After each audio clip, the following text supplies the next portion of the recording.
Hello, greetings from Geneva. We are here again for the physical exhibition after a long time, and my dear friend Julien Tornare, CEO of Zenith, will be my first guest again. So, Julien, how are you? First of all, I'm very happy to see you. Yeah, it's me been too. a long time. Me too. And yes, we missed each other, so thank God we can be physically in the same room. I'm doing great. I'm doing great. 2020, right? Our last meeting. Absolutely, absolutely. But between 2020 and today, there was also our interview through Instagram, the online one. Absolutely. So I think we should talk about this 2 years. So how was it for you, Zenith? You know, as for everyone, it was tough 2 years, of course. But I have to say now that it basically accelerated our transformation. And Zenith has probably been one of the most, if not the most active brand online through social media. So we continue to really demonstrate our know-how and show what the brand is all about. So it's been a learning curve. It's been a learning curve on many aspects. And now I think we get out of this crisis stronger, much stronger. Yeah. And I think we will have a lot of people here after a long time, another physical exhibition. But if we go past, so I think it was 4 years ago, we visited you in Zenith Manufacture. True. Those were your first days maybe in the Absolutely. company. And after that, a lot of things has changed in Zenith. So if I ask you what is the magic behind, I know you will reply me as the brand is the magic. But what did you do? What was your main idea at the beginning? And did you reach? Have you reached that point you were planning? The magic, you know, I wouldn't say the brand first. I would say the people first. Because my first job when I got into the brand was to get the right people at the right position and to let them see the vision, let them understand where we wanted to bring the brand. And we've been working on every fundamental of the brand, keeping always in mind the DNA, the identity of the brand, but really moving on and being a contemporary brand. So we worked 17, 18, 19 on the fundamentals. 2019, we celebrate the 50th anniversary of the El Primero, as we did in Istanbul. Exactly. And here we started to feel that the brand was getting at completely different level and completely in a new league. Then 2020, great start in Dubai with the Dubai Watch Week. And after, of course, we got caught by COVID.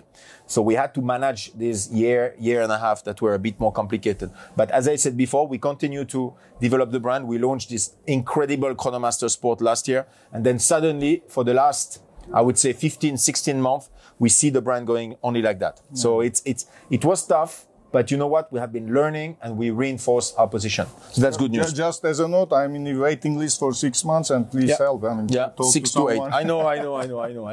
Anyway, so it is my personal opinion, but also a lot of people are talking about this. It is you and also some other friends. Mm-hmm. You changed the definition of the CEO in the market. You are everywhere, here, there. Okay, you are with a tie today, but mainly we see you with a casual dress here in the desert. So, I mean, what are you planning to do in the future? So are you going to continue like this, here, there, very, very close to those people who are deciding what to buy from the market? So what is your main plan?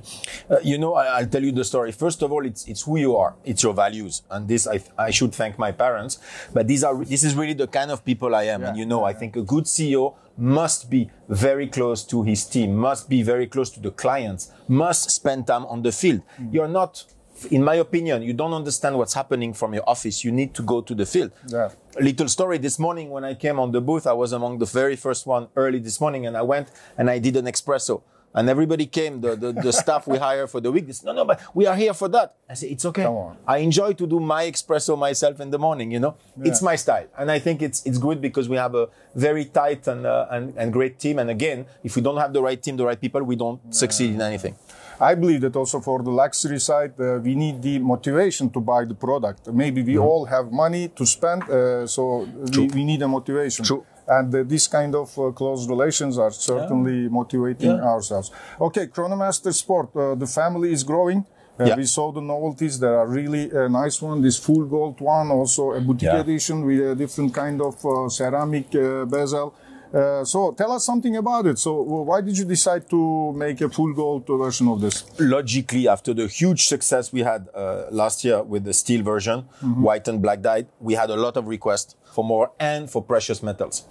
So we decided to work on a bicolor version with a gray dial, a beautiful two-tone, as well as the full rose gold which is really a good evolution, I would say, of this product line. And it was a logical step for us. It's simply evolution. Today, this one, we have a lot of animation that are planned, that are prepared already, but we keep them for now, because as you said, 6 to 8 month delivery time, we need to get more time for that. But it's a watch that will really become and is really becoming an icon in our collection. Yeah. So it was normal to have more models with precious metals.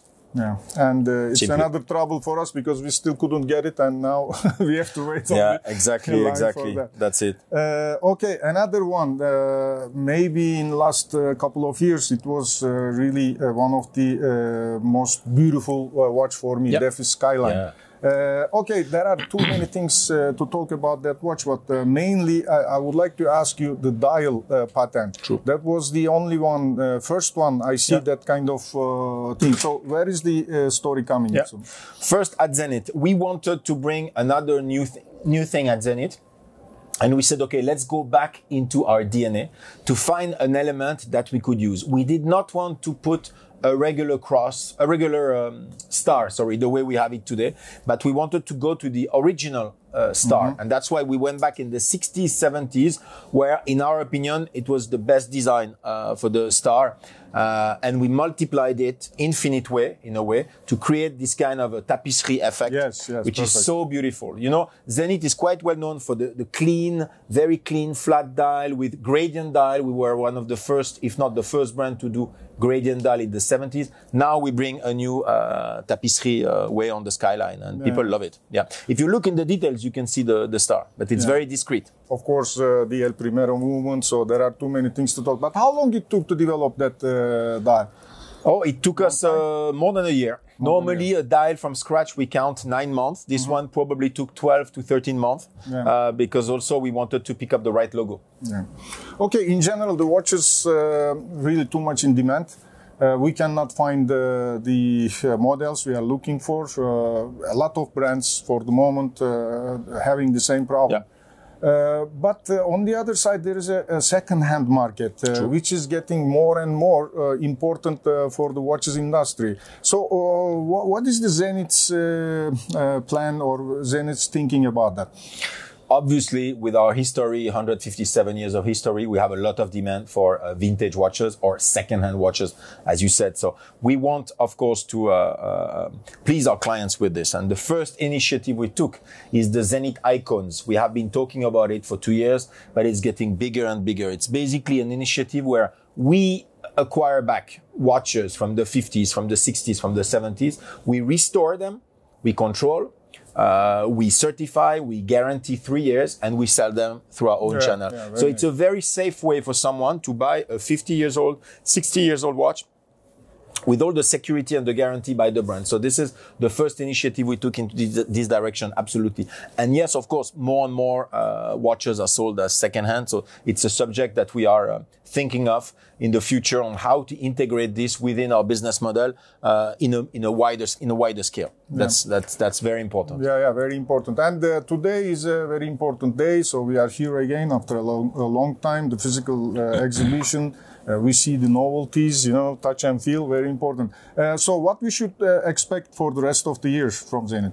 You will, before I just want to add something on our previous point, what is super important for us also, because we are one of the last brands to be able to say that 100% of our watches, they are equipped with a Zenith movement, okay? And only mechanical movement, no quartz. So basically, second-hand market is super important because when we create a new watch, this watch should be living forever. We guarantee that we can restore any watch from the beginning. So we talk about circular economy, we talk about sustainability.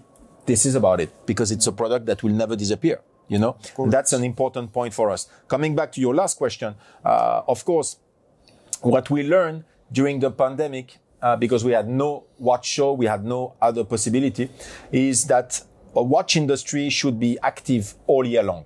And Zenith basically demonstrated and learned how to be active every month. So we will continue to have 2 main shows, the LVMH Watch Week in January and Watches and Wonders in end of March, early April. But all year long, each month, you will have a surprise. It could be an announcement about the brand. It could be a new brand ambassador. It could be a special edition, a new watch. But every month, we'll keep it very active to basically get closer and maybe inspired by other industries like fashion that are much faster. You know, watches is slow to make a watch, but it doesn't mean our marketing and our brand activity should be at that rhythm. We have to be much more active, the way I like it. So every month, you're going to hear something interesting about Zenith. Okay, perfect. And I hope one of these months you will be in Turkey again, and we will make a good event all together. So you will see all those watch enthusiasts again in Turkish market. Let's pull out our agendas, because I'm looking forward to go to Istanbul and to go back to Turkey. Please don't whenever forget you my want. Chronomaster Sport during this agenda, so I have to get it as soon as possible. Okay. Okay, Julien, thank you very much again. My pleasure. Thank you. Pleasure to always see you. A pleasure to see you. Really. So thank you very much. Congratulations with the novelties, and hope we will meet again soon. We surely will. Okay. Thanks. Thank you. Bye-bye to everyone. Bye-bye.